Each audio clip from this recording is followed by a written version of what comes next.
Hi everyone! I have been posting some photos that were taken in Paris on my Instagram. Have you seen them? Today I'm going to talk about my photos, the exhibitions I visited, and the photo books I bought in Paris. By the way, I put captions on the screen every time when I say French names, since I'm not good with French pronunciations.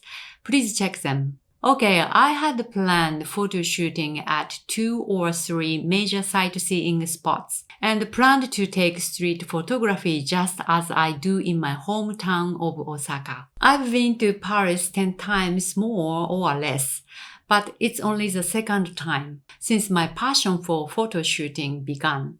So I was very pumped. On the first day, I arrived in Paris at around 4:30 a.m., checked into the hotel, had a small breakfast, and went directly to Montmartre. Because the sunrise was at around 8:30, it was still dark.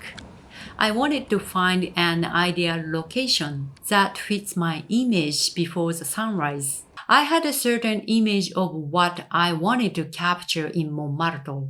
It isn't the specific iconic image, but I clearly had an image of my own, which is the roofline of Sacré-Cœur emerging in the backlight. Then I found this location.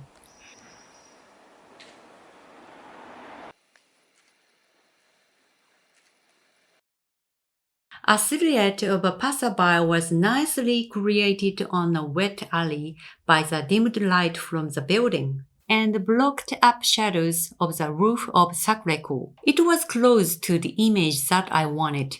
By the way, check the hashtags on my Instagram photos if you would like to know the camera and the lenses I used. And just in case you want to know, all my camera gears are listed on the description box below. Next, here is Rue de Montcenis stairs. It was too dark when I got here earlier, so I came back again later.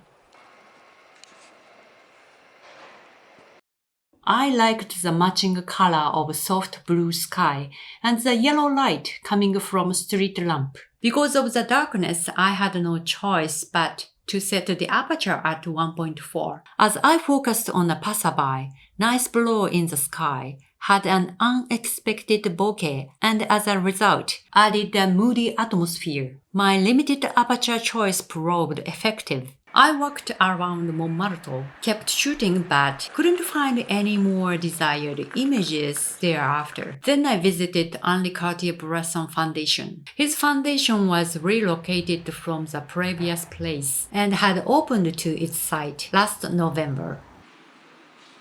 It was having an exhibition of Martin Frank.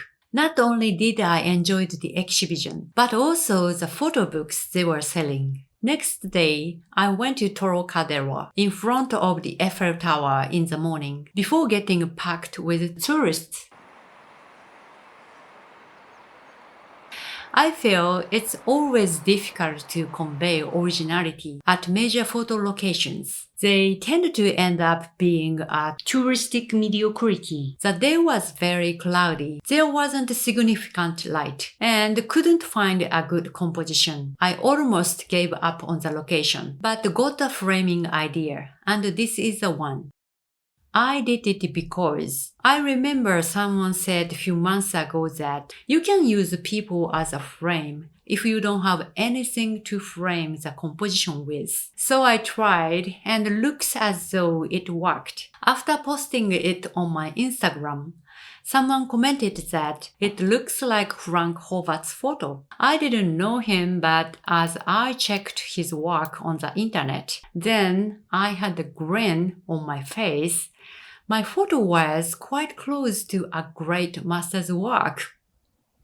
In the afternoon, I visited a small photo exhibition that featured the works of Vivian Maier, titled The Color Work. In case you may not know Vivian Maier, I have previously made a video of her. It's uploaded a while ago, but please check it out. The link is here. I was very excited to find that the exhibition is taking place because I admire her works. I have 2 photo books of hers, but 90% of the photos in the books are monochrome. I didn't know her works also involved many colored photos. Because the exhibition was tiny and packed with visitors, I had to line up to get into the building, and the line was getting longer and longer as I waited. They had 20-30 color photos on the wall with few monochromes. I got the photo book from it. It contains so many beautiful color photos.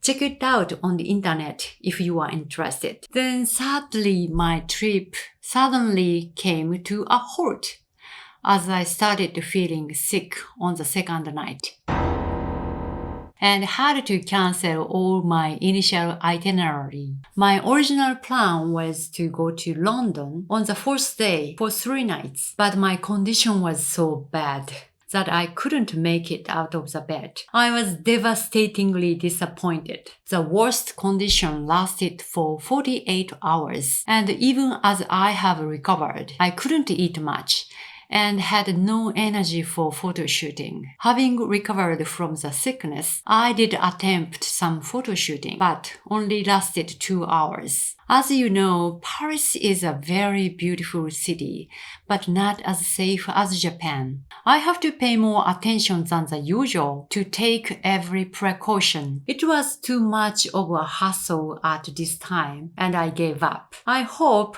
I'll have a chance again in summer. Although I couldn't take as much as I expected, I uploaded what I could from the trip in Paris on my Instagram. Please check it out. And I had bought another photo book.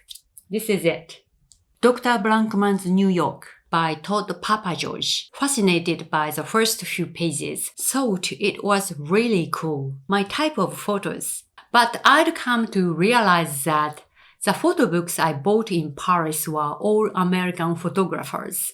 C'est la vie. Okay, see you soon at the next video. Bye!